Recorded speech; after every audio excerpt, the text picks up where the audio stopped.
Hapunten Bapak, Abi jangan ada rencangan di SMPG 1 Purwakarta kelas 10 bade wawancara Bapak boleh? Biasa mangga.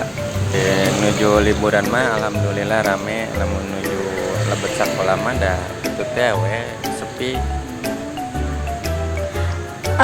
Bapak nggak sabar alami di dia jadi tukang parkir. Alhamdulillah tos lami di tahun 2013 dugi ka ayeuna tahun 2025. Terus lami atunya. Kumaha?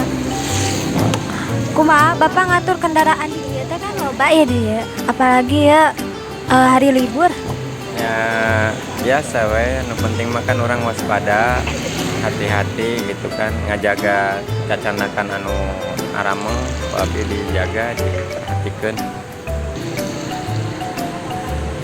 Kumaha cara Bapak interaksi sareng pengendaraan nu datang?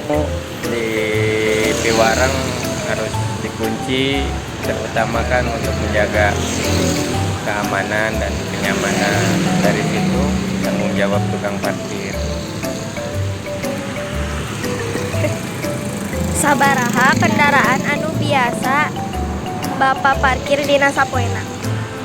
Telangkung atuh deh, kan namina ge di dia mah tamunya, tamu anu di mana we kan aya nu dongkap terbiasa disebatkeun misalkan aya sekian karena tertentu.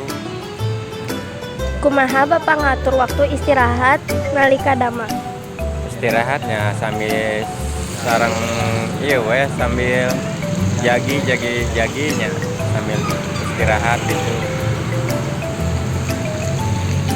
Bapak nggak wawancara kasih Pak.